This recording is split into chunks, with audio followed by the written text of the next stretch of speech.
Hello नमस्कार दोस्तों। आज हम बात करने जा रहे हैं क्या दिल्ली की राजनीतिक में बिहारी का हो जाएगा एंट्री।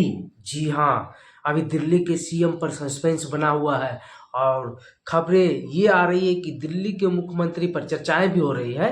ये पुख्ता नहीं है कि दिल्ली के मुख्यमंत्री पर बहुत सारे नाम की चेहरा आ रही है। तो क्या बिहारी का भी नाम आ रहा और वो बिहारी क्या दिल्ली का सीएम बन सकता है? क्योंकि बीजेपी की जिस प्रकार से बम्पर जीत हुई है दिल्ली में और 48 सीटें 70 में से जीतकर इतिहास रख दिया है बीजेपी ने दिल्ली में। हालांकि केजरीवाल इससे ज़्यादा 2 चुनावों में ला चुकी है, लेकिन बीजेपी के लिए इतिहास है और बीजेपी 27 सालों के बाद दिल्ली की सत्ता पे वापसी कर रही है।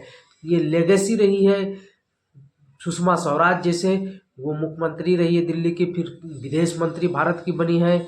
और जो प्रवेश सिंह वर्मा, उनके पिताजी साहेब सिंह वर्मा भी दिल्ली के मुख्यमंत्री रह चुके हैं।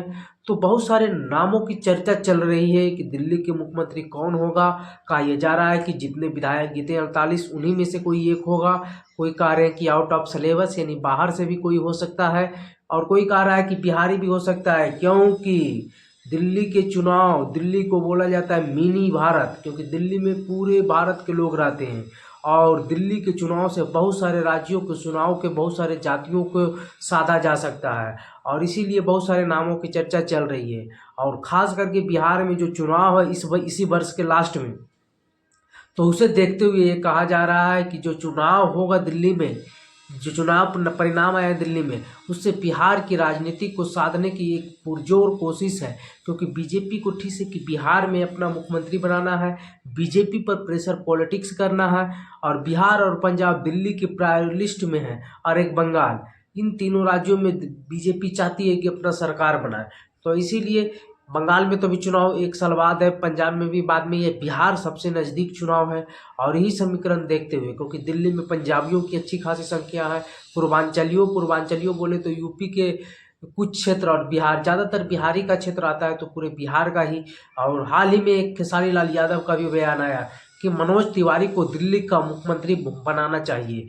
और मनोज तिवारी आप लोग जानते ही होंगे कि मनोज तिवारी दिल्ली के बीजेपी के प्रदेश अध्यक्ष भी रह चुके हैं, दिल्ली के सांसद भी हैं। और कहा यह जा रहा है कि 2024 के चुनाव में दिल्ली के 7 लोकसभा सीटों में से 6 लोकसभा सीटों का उम्मीदवार चेंज हो गया, लेकिन मनोज तिवारी सिर्फ अकेला उम्मीदवार रहे जो लगातार तीसरी बार उन्हें टिकट मिला और जीत हासिल की। हालांकि आपको बता दें कि इससे पहले भी वो छोटे थे जीते हुए कैंडिडेट थे और उसमें एक प्रवेश वर्मा भी थे जो भी केजरीवाल को नई दिल्ली से चुनाव हराए हैं। तो इसलिए मनोज तिवारी का नाम प्रबलता से आ रहा है। दिल्ली चुनाव में भी काफ़ी प्रचार किए हैं और पूर्वांचलियों पर अच्छी खासी पकड़ है मनोज तिवारी की। और कहा जा रहा है कि बिहार चुनाव को देखते हुए उन्हें हो सकता है बना दिया जाए। और वो जाति से ब्राह्मण भी हैं तो ब्राह्मणों पर भी एक इम्पैक्ट हो सकता है। भोजपुरी कलाकार हैं तो भोजपुरी के चलते और कुछ लोग भी उनसे जुड़ सकते हैं।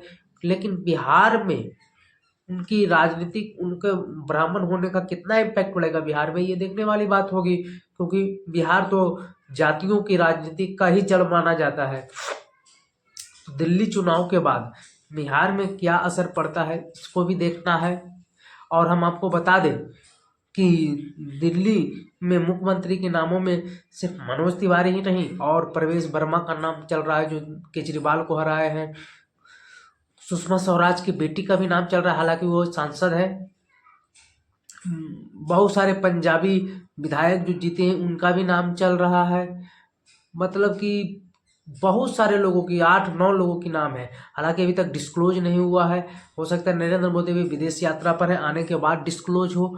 और दिल्ली में बीजेपी एक ऐसा चेहरा चाहती है जो केजरीवाल की टक्कर का हो, उस पर जीरो टॉलरेंस हो, आरोप भ्रष्टाचार के नहीं हो, युवा हो, भविष्य उनका उज्जवल हो, आगे राजनीति कर सकते हैं 10-20 साल बढ़िया से, वैसे नेता की तलाश है बीजेपी को। तो उसमें मनोज तिवारी तो फिट खाते ही हैं, प्रवेश वर्मा भी फिट खाते हैं, बांसुरी स्वराज भी फिट खाते हैं, बहुत सारे नेता। लेकिन मोदी और अमित शाह की रणनीति किसी को आज तक समझ में आई नहीं। जिस प्रकार से उन्होंने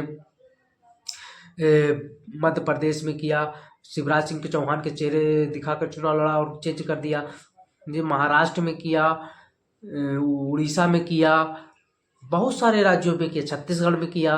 तो उनको बताना योगी आदित्यनाथ को किस प्रकार से 2017 में यूपी में ला दिया गया था, तो ये कहना मुश्किल है। और एक और बड़ी खबर है कि खेसारी लाल यादव भी अब बिहार की राजनीतिक में हो सकती है एंट्री।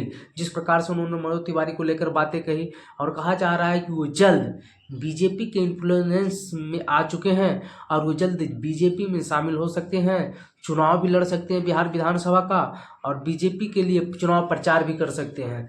और हो सकता है उन्हें जिस प्रकार से पवन सिंह को मनोज तिवारी ने बीजेपी में लाया था, उसी प्रकार से खेसारी लाल यादव को भी मनोज तिवारी बीजेपी में लाने के लिए प्रयासरत रहे। हालांकि खेसारी लाल यादव की झुकाव पहले आरजेडी की तरफ काफ़ी रहा। आरजेडी की तरफ से उन्हें टिकट ना मिलने लोकसभा में उनकी चाहत थी कि छपरा से सारण से लड़ा जाए। हालांकि वहां तो उनकी टिकट पहले से ही बुक है। लालू यादव की बेटी और एक उधर से सुधीर सिंह थे, उनको आरजेडी में पहले थे, हालांकि अब वो आरजेडी से हट गए।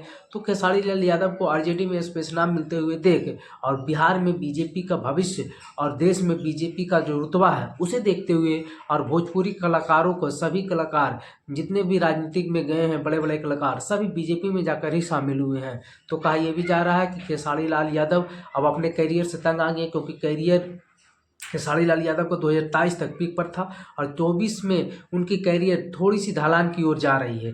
और उसे देखते हुए खेसारी लाल यादव चाहते हैं कि वो भी राजनीतिक रूप से अपने आप को सेटल कर लें, ताकि किसी प्रकार की कोई समस्या ना हो। जिस प्रकार से मनोज तिवारी, रवि किशन, निरहुआ और पवन सिंह तक राजनीतिक में आ गए हैं, नंबर बाई नंबर आए हैं, अब नंबर खेसारी लाल यादव का ही था और उन्होंने भी अब राजनीतिक में आने का बस चंद ऐलान ही बाकी है। जल्द से जल्द वो हो सकता है, आप लोग देख सकते हैं कि वो बीजेपी में शामिल होकर, जो बिहार विधानसभा का चुनाव नज़दीक आ रहा है, वो छपरा की किसी विधानसभा सीट से चुनाव लड़ सकते हैं। तो ये एक बहुत बड़ी खबर है कि खेसारी लाल यादव भी राजनीतिक में आ सकते हैं और उनके आने के बाद क्या बिहार की राजनीतिक में इम्पैक्ट पड़ता है, बीजेपी को कितने यादव जुड़ते हैं खेसारी लाल के चलते, ये भी देखना होगा। क्योंकि उनकी जो गाना और फैन फॉलोइंग है वो उसी खास जाति में ज़्यादातर है। हालांकि ऑल ओवर जातियां में, लेकिन उनमें ज़्यादा ही है। तो देखना होगा कि किस प्रकार का लाभ मिल पाता है बीजेपी को अगर वो उसमें शामिल होते हैं तो, और बिहार की राजनीतिक में आते हैं खेसारी लाल यादव तो क्या बदलाव लेकर आते हैं। तो इन्हीं सभी बातों के लिए आप लोग ने जो ये पूरा विश्लेषण देखा, आपकी क्या राय है, कमेंट बॉक्स में अपनी राय जरूर बताइएगा।